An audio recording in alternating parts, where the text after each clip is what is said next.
Queridos irmãos, que a boa mão do Senhor seja conosco nessa noite.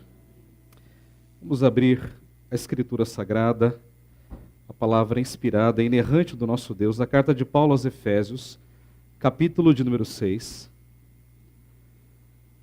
Nós estamos falando sobre a batalha espiritual. É um tema muito importante, não foi à toa que Paulo o deixou aqui para o final.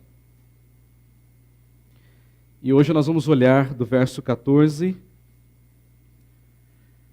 até o verso 15. Nós vamos olhar três primeiros elementos da armadura que Deus nos dá. As peças da nossa armadura para a batalha espiritual. Vamos orar mais uma vez. Nosso Deus e Pai, nós estamos diante da Tua palavra nesta hora e nós pedimos ao Senhor, abra, Senhor, a nossa mente e o nosso coração para compreendermos a Tua vontade. Abençoa e usa o Teu servo como instrumento fiel nas Tuas mãos, para a proclamação da Tua palavra, para encorajamento do Teu povo, edificação da Tua igreja e, sobretudo, para a glória do Teu nome, Senhor. Abençoa-nos nesta hora, em nome de Jesus. Amém. Meus irmãos, nós vimos no domingo passado que nós estamos numa grande batalha espiritual. Quando nós nos convertemos, nós naturalmente entramos para o exército de Deus e entramos para uma batalha espiritual. É uma guerra de proporção cósmica. É uma luta, é uma batalha diária. E nós vimos que o nosso inimigo, ele é chamado de Satanás, o adversário, o tentador. É um inimigo poderoso, é um inimigo invisível, é um inimigo estratégico, ele é metódico, é um inimigo que não está sozinho, ele vem acompanhado de uma legião de vassalos e servos, é um inimigo que não está para brincadeira, ele não vai nos poupar se nós escorregarmos, sem dúvida nenhuma. É um inimigo que joga sujo, porque ele distorce, ele engana, ele dissimula, ele acusa. É um inimigo terrível, ele é vil. Então, a única maneira de nós lutarmos contra esse inimigo e vencermos é fazendo aquilo que Paulo diz no versículo 10. Sede fortalecidos no Senhor e na força do seu poder. Então nós temos que entender que a força para vencer o nosso inimigo, ela não vem de nós. Ela não está em nós. Ela está no Senhor, que é o Deus Todo-Poderoso. Ele é a nossa fonte de força para vencer este grande inimigo. Mas nós vamos para a batalha. E para essa batalha, Deus nos dá uma armadura, uma grande armadura. E que armadura é essa que o Senhor nos dá para lutar contra esse inimigo? Veja o que Paulo diz no versículo 11. Revesti-vos de toda a armadura de Deus, para poderdes ficar firmes contra as ciladas do diabo. Toda a armadura significa a armadura completa que Deus nos dá. É uma ordem do apóstolo Paulo, não é um conselho, não é uma dica, é uma ordem. Revista-se de toda a armadura de Deus. E Paulo, ele fala como um crente que tinha experiência. Paulo, desde a sua conversão, até o momento quando ele escreveu essa carta, ele havia enfrentado várias batalhas espirituais. Por onde Paulo ia, Paulo era perseguido pelos inimigos da cruz. Inimigos que distorciam as suas palavras, ensinavam coisas contrárias, o atacavam, o colocavam nas prisões e assim por diante. Então Paulo fala como alguém que tem experiência, como alguém que viveu essas coisas e sabe de fato do que está falando. Mas percebam, irmãos, Paulo, ele está acorrentado a um soldado romano, ele está numa prisão domiciliar. E Paulo está olhando para aquele soldado romano e talvez se inspirando nele para escrever essas palavras. Ele vê um soldado com as suas sandálias, com o seu cinturão, com o seu escudo, com a sua espada. E Paulo então imagina justamente essa cena. O cristão é um soldado e ele está numa batalha espiritual e ele precisa se revestir desta armadura. Você nunca vai ver um soldado numa guerra sem as armas necessárias, sem um capacete, sem um coturno, uma bota, sem uma arma, sem uma espada, sem uma baioneta. Na Segunda Guerra Mundial usava-se muito isso, era uma faca enorme, ela é encaixada na parte de baixo da arma, e no momento ali do combate, aquela faca era colocada na ponta do armamento e você lutava com aquilo. Era assim que eles enfrentavam diversos combates. Você nunca vai ver um soldado desprovido da sua armadura, é uma loucura. Se ele vai para uma guerra, ele pode tomar tiro de qualquer lado, ele precisa ter um colete, ele precisa ter em mãos uma arma para lutar contra o inimigo, ele não pode chegar lá como alguém que vai para a praia. E o que Paulo está dizendo é justamente isso. Nós, enquanto crentes, estamos numa luta espiritual, numa guerra espiritual. Sexta-feira eu voltava do seminário, eu venho de transporte público, e eu estava na frente da estação do metrô de Vila Prudente. E eu estava ali aguardando o transporte chegar, e eu olhei assim um pouquinho perto de mim, uns 50 metros. Estava escrito assim de maneira muito clara. Antigamente isso era mais assim, discreto, né? Hoje nem tanto. Terreno de Umbanda. Eu li aquilo, me chamou a atenção. Aí embaixo tinha aquelas armas, aqueles símbolos de armas, escrito assim, soldados de Aruatá. Eu não sei o que significa isso, e nem quero saber. Mas essa era a frase, soldados de... E aquilo me chamou a atenção. E eu estava pensando justamente no meu sermão de domingo, e aquilo veio à minha mente e eu pensei, as pessoas muitas vezes não se dão conta da batalha espiritual que elas estão envolvidas. A gente não vê esse inimigo, ele é um inimigo invisível, mas ele existe, ele é real. E nós estamos envolvidos nesta grande batalha espiritual. E nós lutamos para vencer. Nenhum soldado vai para a luta para perder, ele vai para vencer. É uma questão de vida ou morte. Essa é a realidade espiritual do crente. Agora, Paulo sabe, irmãos, que o crente, ele não produz a sua própria armadura. É como um soldado não produz os seus equipamentos. Quando ele chega, quando ele se alista, quando ele entra para o quartel, ele recebe os seus equipamentos. Ele recebe o seu coturno, ele recebe o seu colete, ele recebe o seu capacete, o seu cantil, a sua arma. E o crente também não produz a sua própria armadura. Por isso que Paulo diz que a armadura, ela vem de Deus. Veja o versículo 11, revesti-vos de toda a armadura de Deus. Então quem nos dá essa armadura é o próprio Deus. E qual é o nosso trabalho? O nosso trabalho é nos vestir desta armadura. É assim que nós lutamos essa guerra espiritual. Não existe um outro modo. Deus é o general. E Deus já nos deu esta armadura para a guerra. Agora, o que significa exatamente essa armadura que Deus nos dá? Existem algumas interpretações muito interessantes, mas se eu pudesse aqui fazer uma síntese do que é essa armadura, eu diria que essa armadura é o revestir-se de Cristo, é o revestir-se da sua palavra, que é a verdade, é usar os meios de graça que Deus nos dá. A palavra é meio de graça, a oração é meio de graça, a ceia é meio de graça, a comunhão dos santos é meio de graça. Então essa armadura que Deus nos dá é esse conjunto de coisas que Deus nos dá na sua palavra. Irmãos, hoje nós vivemos um evangelicalismo frouxo, extremamente relativizado. Hoje o que é que as pessoas pregam? Bom, você quer ter vitória? Então decrete a vitória. Demarque o território.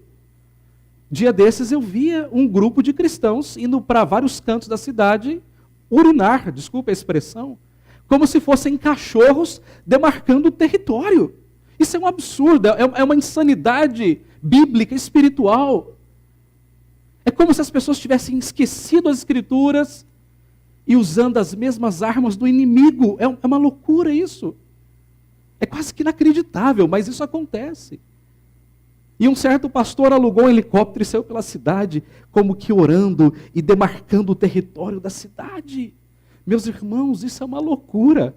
Nós não derrubamos muralhas, nós não decretamos a vitória, nós não fazemos corrente, nós não somos místicos espirituais. O que Paulo diz que nós devemos fazer é nos revestir desta armadura que Deus nos dá. Esse é o princípio bíblico. Não tem misticismo, não tem crendice, não existe sal grosso, campanha do sal grosso, da caneta, do feijão, não existe nada disso.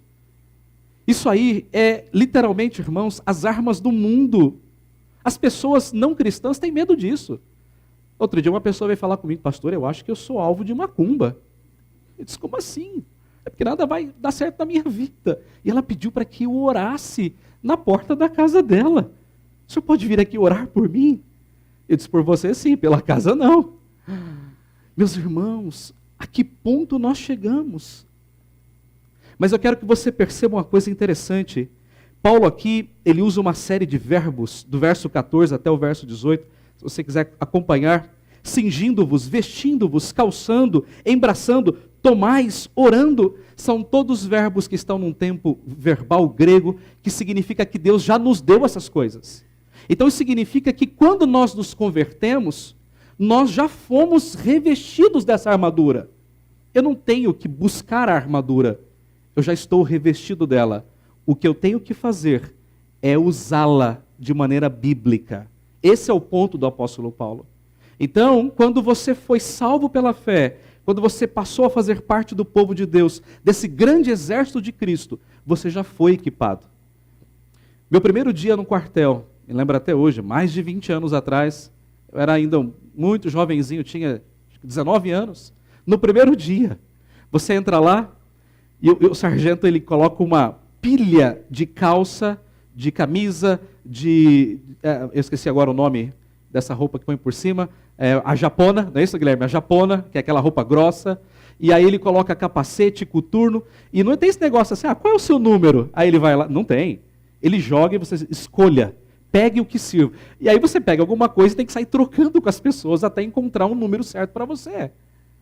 Deus, quando nós nos convertemos, Ele já nos reveste com essa armadura, na medida certa, para que nós lutemos essa batalha espiritual. Então hoje à noite eu quero mostrar para você 3 peças desta armadura que Deus nos dá. 3 peças importantes. A primeira delas está no versículo 14, o cinturão da verdade. Paulo diz assim, estai, pois, firmes, cingindo-vos com a verdade. Esse cingir aqui é colocar o cinturão da verdade. Essa primeira peça que o cristão coloca na sua luta, na sua batalha espiritual. O cinturão, irmãos, não servia para segurar a calça. Não pense num cinto nesse que nós usamos aqui, ou esteticamente, ou por necessidade. Não é nada disso. O cinturão que Paulo está falando, o próprio nome diz, era uma cinta muito larga, feita de couro rígido. E aquele couro era afivelado aqui, na região do abdômen. E ele servia para proteger justamente esses órgãos vitais. Barriga, bexiga, rins. Era um equipamento indispensável numa batalha.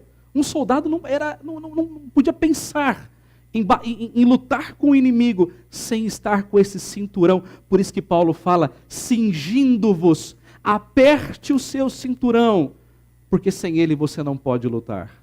Mas além de proteger o abdômen, esse cinturão da verdade também firmava a coluna, dava apoio. Você já deve ter visto esses carregadores nos grandes supermercados. Eles usam um negócio largo aqui, não é? Já percebeu isso?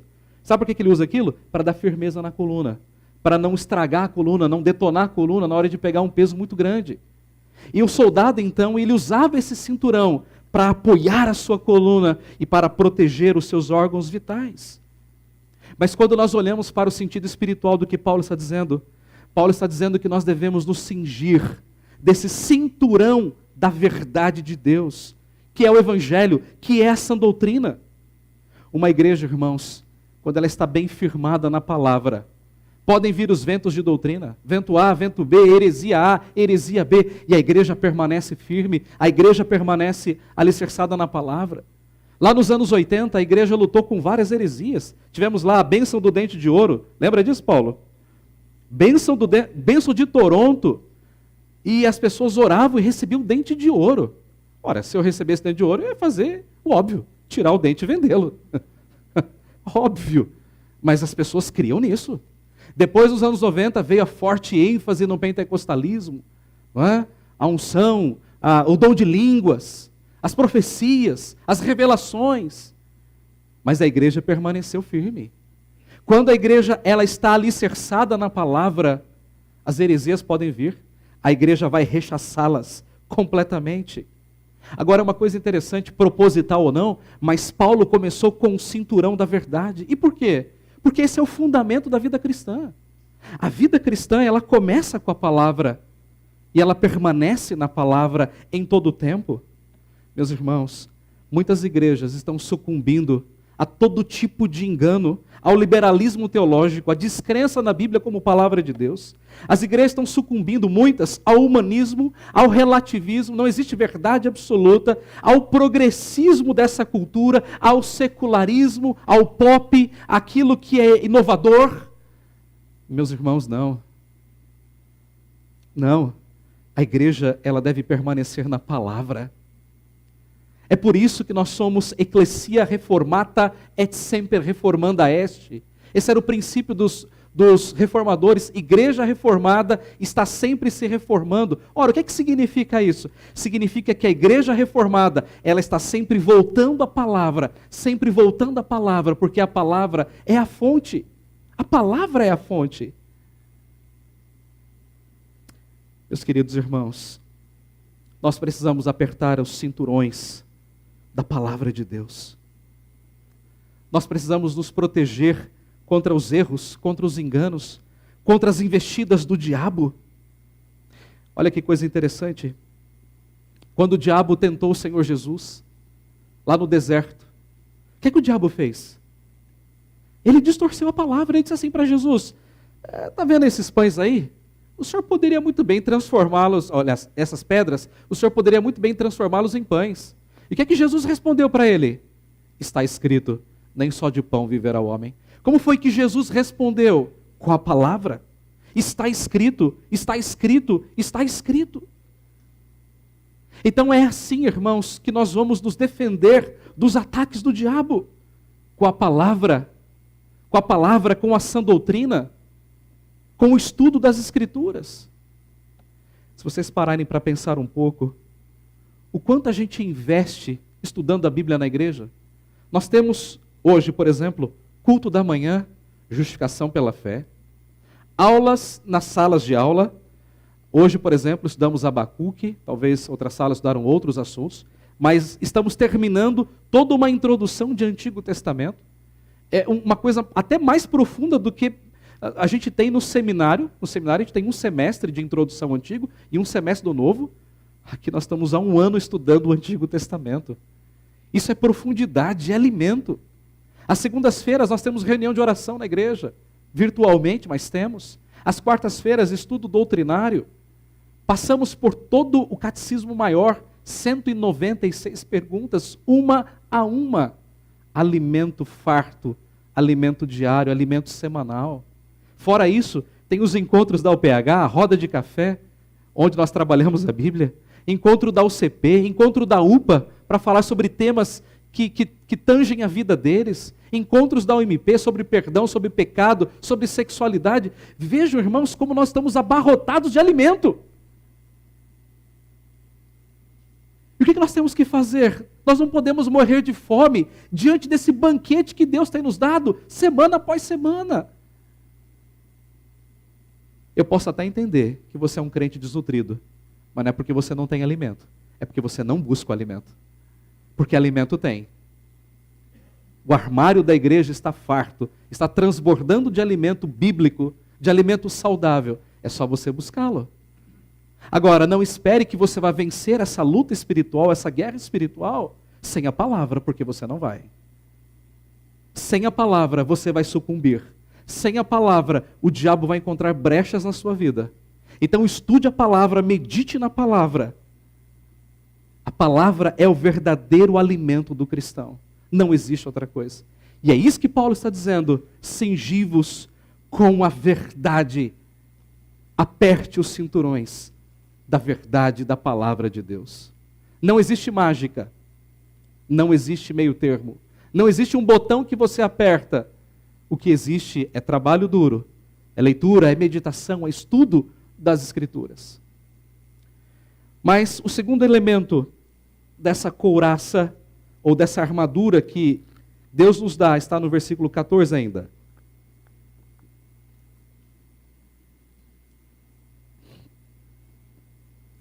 Paulo fala agora da couraça da justiça. Veja o que ele diz. Então estáis, pois firmes, cingindo-vos com a verdade, o cinturão da verdade, e vestindo-vos da couraça da justiça. O próprio nome já diz, né? Couraça quer dizer couro, couro rígido, couro forte. Ele era colocado no peito do soldado e era colocado nas costas do soldado. Às vezes era feito de metal também, mas nos dias de Paulo era basicamente de couro. Era um couro rígido, bastante grosso, volumoso, que era capaz de suportar até mesmo uma espadada, ou até mesmo uma flechada. Era realmente um peitoral, um elemento que, de fato, protegia os ataques por trás e por frente na vida do soldado, na luta do soldado. E o apóstolo Paulo, então, olha para isso, para essa couraça, e ele diz assim: revesti-vos da couraça da justiça. Nota, irmãos, Paulo dá um adjetivo a essa couraça. Ele diz a couraça da justiça. O que é que Paulo quer dizer com isso? Paulo quer dizer que justiça aqui significa um caráter justo, de pessoas que buscam viver uma vida íntegra na sua vida cristã. Um cristão que busca ter um caráter íntegro, um comportamento íntegro. E isso vai lhe proteger no dia da tentação. Mas eu quero que os irmãos notem que essa justiça, ela não é uma justiça própria do cristão. Ela não vem de nós, ela não é inerente a nós. É a justiça que vem de Deus. É o que nós falamos pela manhã, que é a doutrina da justificação. A justificação é o ato pelo qual Deus, Ele coloca em nós a justiça do seu Filho e nos declara justificados. E essa doutrina da justificação, ela nos defende contra os ataques de Satanás. Romanos capítulo 8, versículo 1, Paulo diz assim: agora, pois, já nenhuma condenação há para os que estão em Cristo Jesus. Não há condenação. O diabo não pode mais lhe condenar. E no final do capítulo 8, Paulo diz assim: que diremos, pois, à vista dessas coisas? Se Deus é por nós, quem será contra nós? Quem intentará acusação contra os eleitos de Deus? É Deus quem os justifica. Meus irmãos, o que nos protege da tentação não é a nossa religiosidade. Não são os nossos cargos na igreja. Não são as coisas que nós fazemos na igreja, os nossos dons, os nossos talentos. Isso tudo é importante. Mas isso não quer dizer muita coisa quando nós somos tentados pelo inimigo. Porque se isso fosse verdade, nenhum grande líder cairia, mas muitos caem. Então essas coisas não podem nos proteger. O que nos protege no dia da tentação é essa couraça da justiça. É a justiça que Deus coloca sobre nós. Quando o diabo cochichar lá no seu ouvido, ou quem sabe ele botar a ponta do dedo dele lá na sua testa e falar assim: olha, você é um pecador miserável, e você merece o inferno e a morte. Diga a ele a verdade. Eu mereço mesmo. Entretanto, eu fui justificado pelo sangue de Cristo.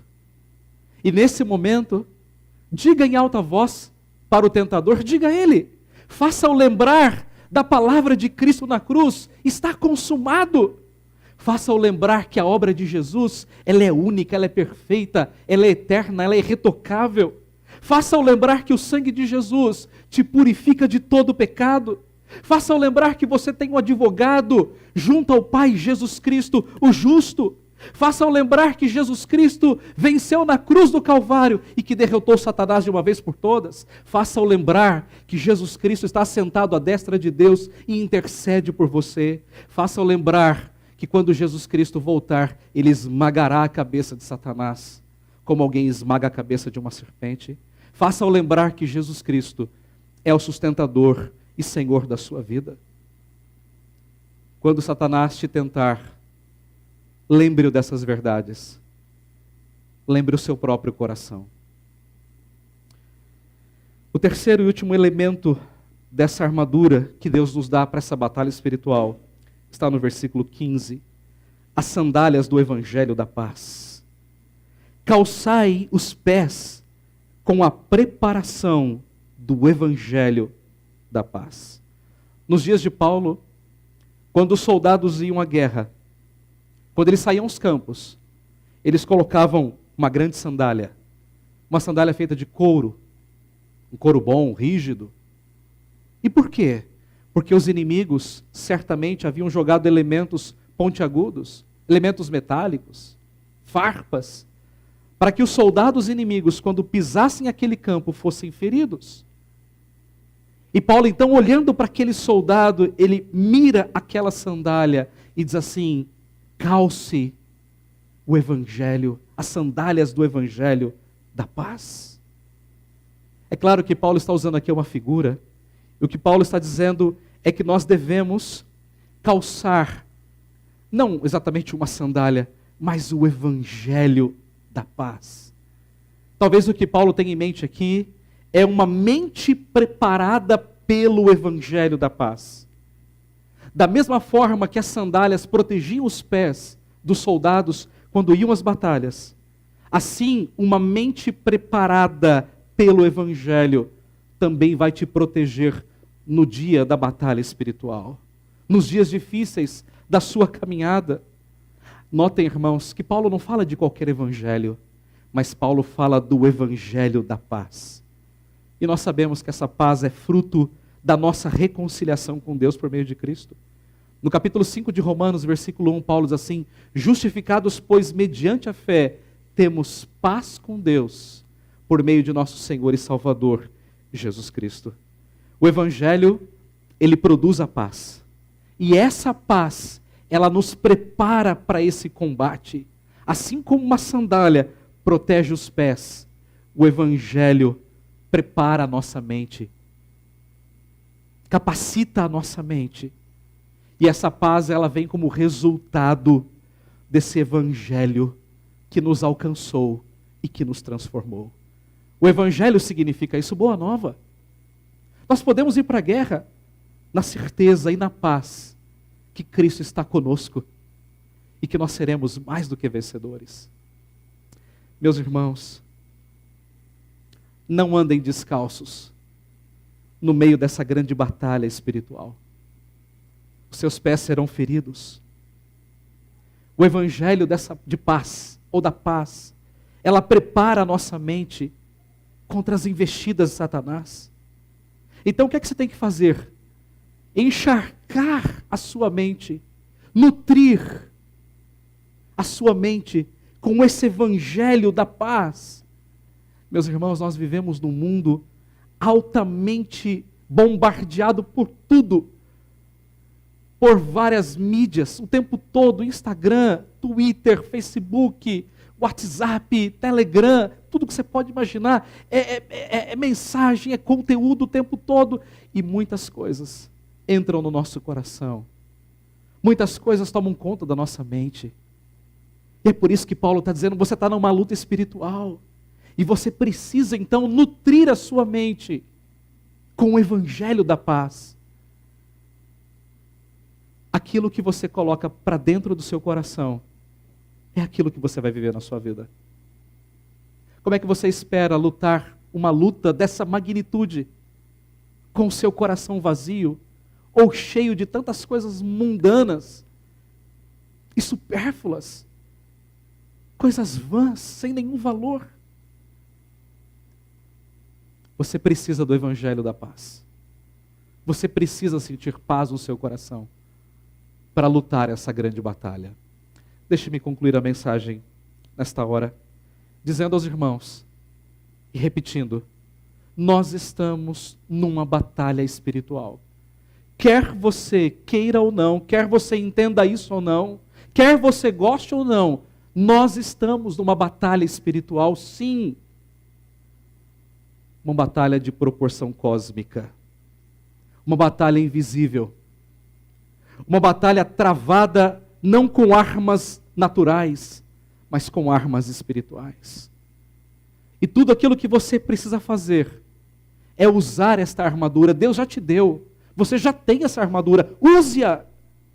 Use-a bem.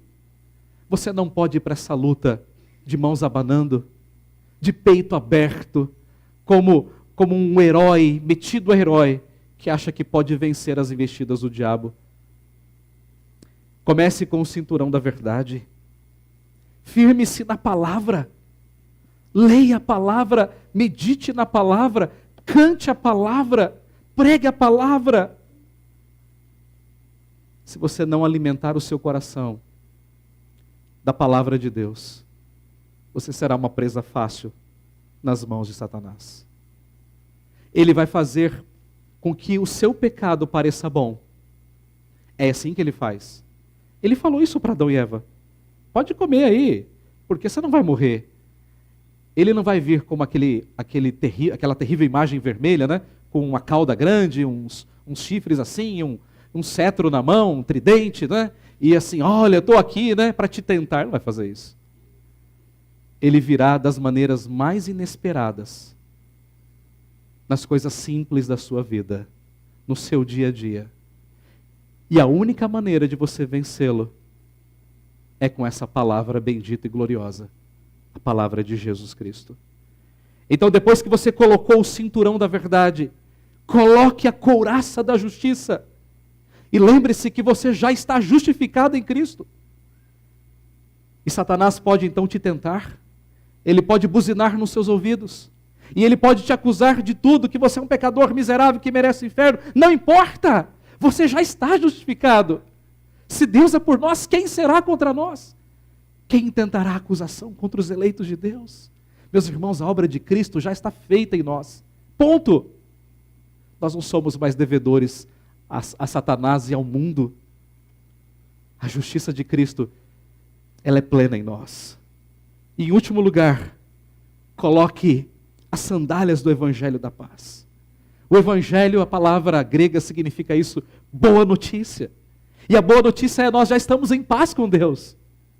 Nós já estamos em paz com Deus. Nós podemos ir para essa guerra sabendo que, embora o inimigo possa nos atacar, possa nos ferir, e ele vai fazer isso, ele vai buzinar, ele vai nos tentar, ele vai cutucar, ele vai nos desanimar na vida cristã. Não vá para a igreja, não vá lá, você vai fazer o que lá? De manhã e à noite, na quarta, na segunda, ele vai querer te desanimar, ele vai te atacar, ele vai te ferir, mas lembre que ele não pode tirar a sua paz, porque Jesus Cristo já te deu a paz. O seu coração já desfruta da paz de Cristo. Não tenha medo. Sabe por quê? Porque essa batalha já está vencida. O versículo 11 diz assim: revesti-vos de toda a armadura de Deus, para poderdes ficar firmes contra as ciladas do diabo. E lá no versículo 13, Paulo ainda diz assim: depois de nós tomarmos a armadura, depois de resistirmos às ciladas do diabo, Paulo diz assim no final do versículo 13, depois de terdes vencido tudo, permanecer inabaláveis. Isso significa que em Cristo nós somos mais do que vencedores, por meio daquele que nos amou. Que Deus os abençoe e que Deus os ajude. Amém. Quero convidar a equipe que vai nos conduzir num cântico final, um cântico que fala justamente dessa luta, que Deus nos capacita, Deus nos dá força para vencê-la. E é somente em Deus que nós podemos, de fato, vencer essa grande luta.